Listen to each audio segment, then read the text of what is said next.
Assalamualaikum warahmatullahi wabarakatuh. Salam kasih sayang dan semoga Indonesia semakin sejahtera. Bapak Ibu yang saya banggakan, panjenengan adalah orang-orang yang terpilih. Panjenengan adalah orang-orang yang hebat. Mengapa peserta ini pilihan? Karena kompetensi yang ingin dibangun di dalam PKA atau pelatihan kepemimpinan administrator itu adalah mampu menghasilkan kepemimpinan kinerja sehingga diharapkan pada akhirnya nanti bisa menghasilkan organisasi yang berkinerja tinggi atau biasa juga disingkat dengan OBT. Tentunya organisasi berkinerja tinggi tidak akan mungkin bisa dihasilkan oleh orang yang biasa-biasa saja. Harus dihasilkan orang-orang seperti Bapak Ibu semua. Jadi Bapak Ibu pantas berbangga. Panjenengan orang-orang terpilih, panjenengan orang-orang di atas rata-rata, panjenengan orang-orang unggul. Karena mimpinya setelah ini Bapak Ibu diharapkan mampu menghasilkan organisasi berkinerja tinggi. Agar sampai ke sana Bapak Ibu, ada 4 agenda di dalam pembelajaran. Agenda yang pertama Bapak Ibu, kemarin sudah kita diskusikan bersama-sama, yaitu agenda kepemimpinan Pancasila dan nasionalisme. Ada 2 materi pelatihan di sana. Dan kalau saya lihat wajah-wajah Bapak Ibu, itu wajah-wajah yang sudah Pancasilais dan nasionalisme. Orang yang sudah selesai dengan dirinya. Orang hanya berpikir untuk kepentingan negara dan bangsa. Ibarat membangun rumah, agenda yang pertama itu adalah fondasi. Bapak Ibu, ketika fondasi ini sudah kuat, mari kita menapak ke agenda yang kedua, yaitu agenda kepemimpinan kinerja. Besok Bapak Ibu, kita akan diskusi tentang agenda yang kedua ini. Ada 4 mata pelatihan, kita hanya 1 saja, yaitu mata pelatihan manajemen perubahan sektor publik. Sedangkan agenda yang ketiga itu agenda manajemen kinerja. Ada 7 mata pelatihan di sana. Sedangkan agenda yang terakhir itu agenda aksi perubahan. Ada 2 pelatihan di sana. Jadi sebenarnya Bapak Ibu yang saya cintai dan saya banggakan, mengapa kita penting untuk memahami mata pelatihan manajemen perubahan sektor publik? Mengapa ini penting? Saya yakin Bapak Ibu di era seperti ini sebagai seorang pejabat, insya Allah sudah membaca bukunya Renal Kasali yang berjudul Change. Di sana disampaikan bahwa perubahan itu pertanda kehidupan. Artinya selama manusia hidup itu diharapkan berubah. Berubah itu ada yang lebih jelek, tapi ada yang menjadi lebih baik. Tentunya di dalam manajemen perubahan sektor publik yang diinginkan adalah perubahan menuju hari esok yang lebih baik. Berarti perubahan di sini adanya inovasi.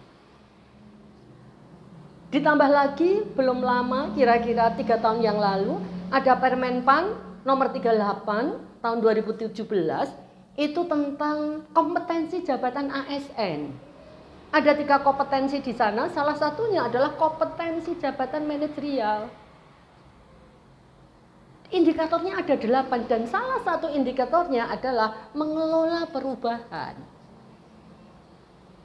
Apalagi Bapak Ibu, saat ini eranya era VUCA. Semuanya serba labil, tidak pasti, rumit, ambigu. Maka di era tatanan kehidupan baru, perubahan adalah suatu keniscayaan. Perubahan dengan cepat, bahkan agile. Cepat saja tidak cukup, harus agile, harus lincah.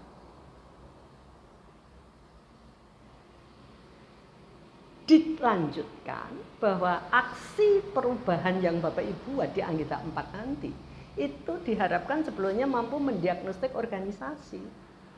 Lah bagaimana cara mendiagnostik organisasi? Bapak Ibu ikuti manajemen perubahan sektor publik ini. Sehingga Bapak Ibu begitu pentingnya materi ini buat Bapak Ibu sekalian.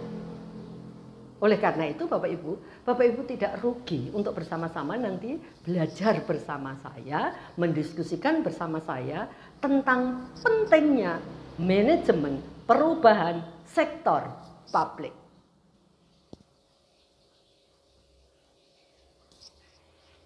Adapun kompetensi yang ingin dibangun di dalam mata pelatihan manajemen perubahan sektor publik, setelah selesai mempelajari mata pelatihan ini, diharapkan peserta mampu memahami dan menjelaskan manajemen perubahan sektor publik, kepemimpinan manajemen perubahan, strateginya mengelola manajemen perubahan, tahapan-tahapannya seperti apa, dan yang terakhir adalah mampu mengidentifikasi permasalahan di organisasinya masing-masing. Untuk sampai kepada kompetensi itu, indikator keberhasilan apa yang ingin disampaikan? Bapak Ibu, ada 11 indikator keberhasilan. Di mana kalau saya cermati 1 sampai 9 itu terkait dengan konsep. Sedangkan yang nomor 10 itu terkait dengan tahapan-tahapan di dalam mengelola manajemen perubahan sektor publik.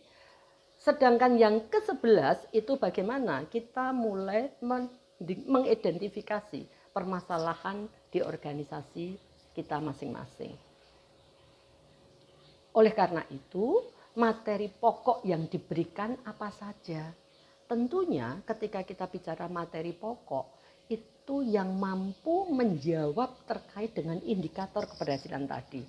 Atau dengan kata lain Bapak Ibu, sebenarnya intisari setiap modul itu adanya di indikator keberhasilan. Sehingga materi yang pertama yang disampaikan setelah pendahuluan itu adalah konsep tentang manajemen perubahan sektor publik dan tantangannya.